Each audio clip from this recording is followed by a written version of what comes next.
Bismillahirrahmanirrahim. Assalamu alaikum wa rahmatullahi wa barakatuh. Peace be upon you, brothers and sisters.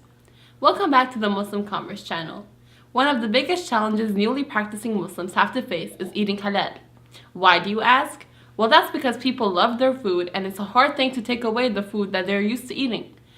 He has only forbidden to you dead animals, blood, the flesh of swine, and that which was been dedicated to other than Allah. But whoever is forced by necessity, neither desiring it nor transgressing its limit, there is no sin upon him. Indeed, Allah is forgiving and merciful. Chapter 2, verse 173 of the Holy Quran. Prohibited to you are dead animals, blood and flesh of wine, and that which has been dedicated to you than Allah. And those animals killed by strangling or by a violent blow or by a headlong fall or by the goring of horns, and those from which a wild animal has eaten, except that what you are able to slaughter before its death, and those which are sacrificed on stone altars, and prohibited is that you seek decision through divining arrows. That is grave disobedience. Chapter 5, verse 3 of the Holy Quran. Zabiha or Zabiha literally refers to something that is slaughtered. In technical terms, it refers to the ritual slaughtering of animals that are permissible to eat in Islam.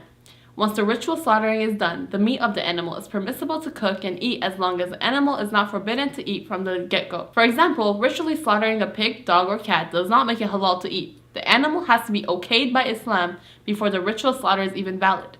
So in addition to pigs and dogs, the zabiha of dead animals or animals who have been sacrificed to pagan gods are not permissible. So let's look at 4 of the major rules of zabiha. Number 1.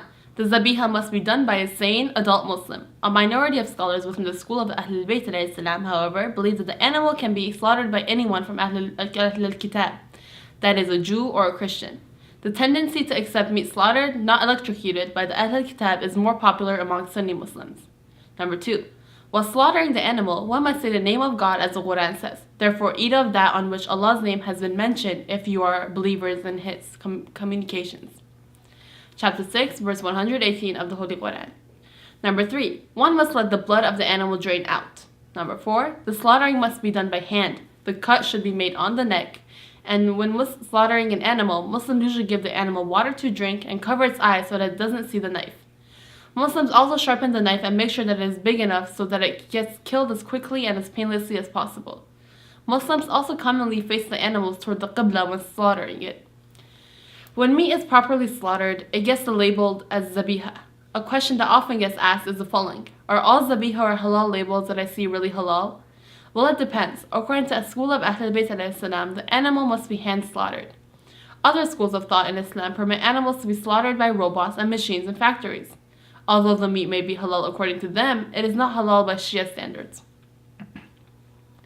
So whenever you see a label Zabiha, if you know for sure or with reasonable confidence that it was slaughtered by a machine, then it won't be permissible to eat. Otherwise, you are welcome to eat the Zabiha of other Muslims.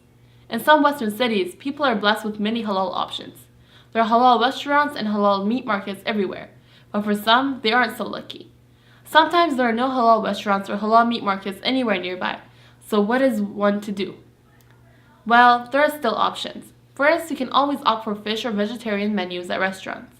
Some restaurants offer imitation meat that's made out of soy, so those can be eaten as well. In terms of buying halal meat for the home, there are some options as well. What some Muslims do is they go on car trips and buy a large load of meat and then bring them back home and freeze their meat so it can last them a while. If that doesn't work, there's also the option of buying imitation meat. Nowadays, markets are full of imitation ground beef or imitation chicken. Those foods tend to be quite delicious. Finally, there is also switching to a fish and a vegetarian diet. Although for some this might not be an option they want, that is, if they still don't like imitation meat, it is still a healthy option. Remember that many of our diseases come from our overconsumption of meat. So although difficult, the fish, seafood, and vegetarian option may be a healthier option and thus a blessing in disguise. Remember that Islam does not ask the impossible from us. In cases where we are starving and where this is a serious danger to our health, we're allowed to eat meat that would usually be categorized as haram. The Quran says, "Say, I do not find within that which was revealed to me anything forbidden to one who would eat it, unless it be a dead animal or blood spilled out of the flesh of swine. For indeed it is impure, or it be that slaughtered in disobedience, dedicated to other than Allah. But whoever is forced by necessity, neither desiring it nor transgressing its limit, then indeed your Lord is forgiving and merciful. Chapter 6, 145 of the Holy Quran. Until next time, thank you for watching. Assalamu alaikum wa rahmatullahi wa barakatuh.